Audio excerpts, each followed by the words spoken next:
After heartbreak, you don't stay the same person. You become something else entirely. And the strange truth is, you don't even realize it while it's happening. You think heartbreak is just about losing someone. But it's not. It's about losing the version of yourself who believed they would stay forever. And one day, you wake up and notice it. The silence feels different. Your thoughts feel heavier, and the world you once trusted starts to feel unfamiliar. You start remembering things you wish you could forget, and forgetting things you wish you could still feel.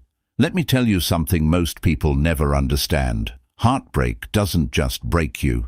It reshapes your entire personality in ways you never agreed to. Some people become colder, not because they stopped feeling, but because they felt too much for someone who didn't stay. Some become quieter, not because they have nothing to say, but because they learned that their voice was never heard when it mattered most. And some become stronger in a way that scares even themselves, because they realize something terrifying and beautiful at the same time.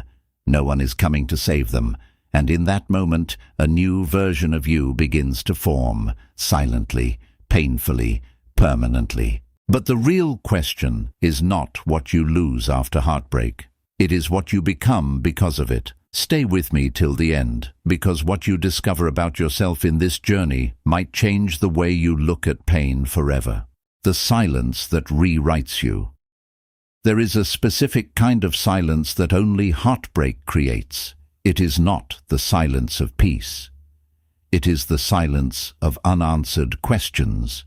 You replay conversations in your mind that no longer exist in reality. You revisit memories that feel like they belong to another life.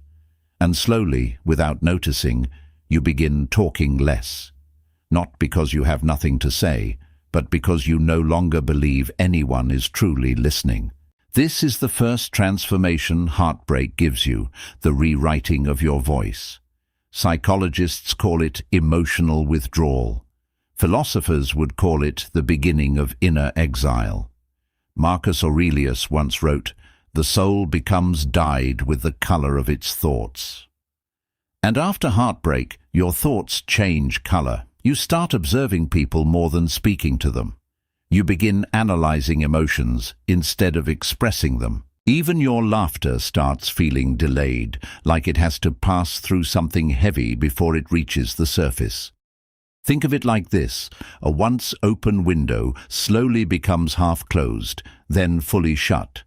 Not because the air outside is bad, but because what came through it last time hurt too much. And in that closing, you begin to meet a different version of yourself, a version that listens more than it speaks, a version that feels deeply but reveals nothing, a version that begins to understand the world without trusting it fully. But here is the hidden truth no one tells you. This silence is not your weakness. It is your mind protecting what is left of your emotional energy. Still, protection comes at a cost, because in this silence, you don't just lose noise. You lose parts of your old self that never come back the same, and that is where transformation truly begins. There comes a stage after heartbreak that feels even stranger than pain itself. It is not sadness anymore, and it is not healing yet either. It is something in between, something empty. You look at things that once made you smile, and nothing happens. You hear songs that once meant everything, and they feel like noise. You meet people, and you feel like you are observing them from a distance, not actually living among them. This is emotional numbness. And it is one of the most misunderstood transformations a human can go through, because from the outside, you look fine. But inside, you are not reacting to life the same way anymore. It is as if your emotions have gone into a quiet lockdown. Carl Jung once said, "What you resist persists." But what people don't realize is this: sometimes the mind doesn't resist pain. It shuts down to survive it. Imagine your emotional system like a city that just went through a storm. Not everything is destroyed, but the power grid has shut off to prevent further damage. Streetlights are off, signals are weak. Everything is functioning, but barely alive. That is what happens inside you.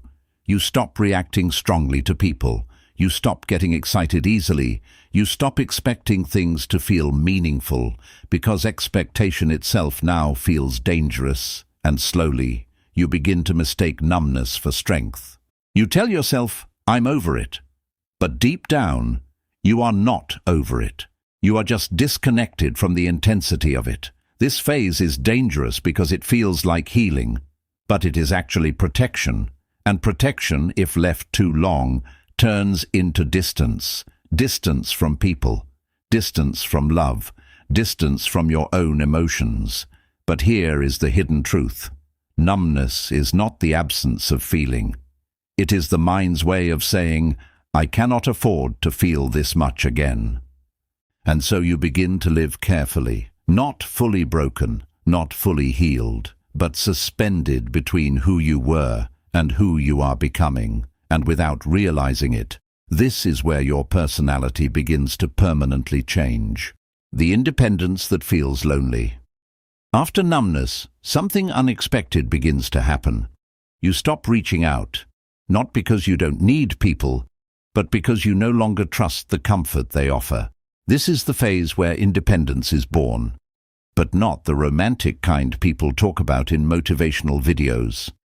This is a quieter, heavier version of independence. The kind that doesn't feel powerful at first. It feels isolating. You start doing things alone, eating alone, walking alone, thinking alone, and slowly you begin to notice something strange. You are becoming someone who no longer waits for anyone, not for replies, not for calls, not for explanations, not for closure. It feels like strength, but it carries a hidden sadness inside it. Because deep down, humans are not built for permanent emotional isolation. But heartbreak teaches you something different. It teaches you that waiting hurts more than letting go. So you stop waiting. Nietzsche once said, "He who has a why to live can bear almost any how." But after heartbreak, your why starts shifting inward. You stop depending on people to stabilize your emotions. You stop expecting consistency from others.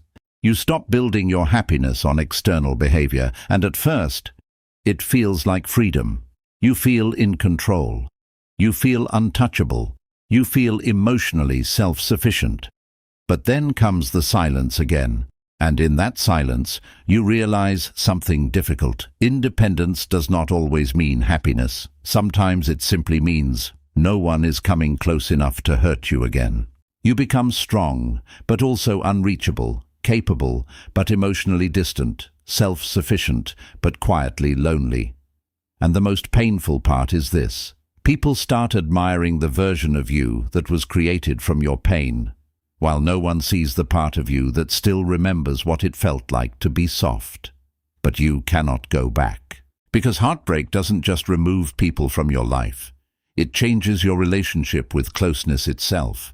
And once that changes, you are never the same again. The final transformation, rebuilding the self. After everything, the silence, the numbness, the loneliness, something begins to shift again. But this time, it is not sudden. It is not emotional. It is not dramatic. It is quiet, almost invisible. You don't wake up one day and feel healed. You wake up one day and realize you survived what once destroyed you, and that realization changes everything, because now you are no longer the person who experienced heartbreak. You are the person who has lived through it. There is a difference, a massive one. You start noticing small things about yourself again, the way you sit in silence without feeling lost, the way you no longer chase closure from people who walked away, the way your emotional reactions are no longer controlled by memories. It is not that you forgot the pain. It is that the pain no longer defines you. This is where true transformation begins, not in becoming stronger in the loud sense, but in becoming calmer in the deepest sense. Stoic philosophers believed that pain is not what shapes us, but our response to it does. And now you begin to understand that truth not as a concept, but as lived experience. You are no longer searching for the person who left. You are no longer trying to fix what broke. You are no longer asking, why me? Instead, something more powerful appears: acceptance. Not because you stopped caring, but because you finally understand that some things were never meant to stay. And in that acceptance, something new is born inside you. A version of you that is slower to trust, but deeper when it does.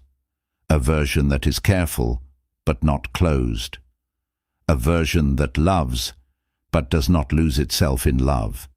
This is the final truth of heartbreak. It does not just break you. It refines you. It removes what was temporary inside you and reveals what was always permanent. And when you look back now, you don't see only loss.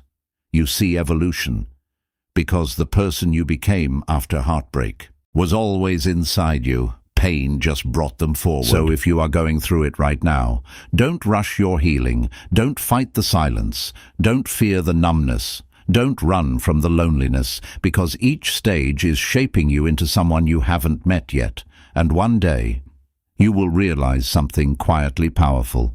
You did not just survive heartbreak. You were rebuilt by it.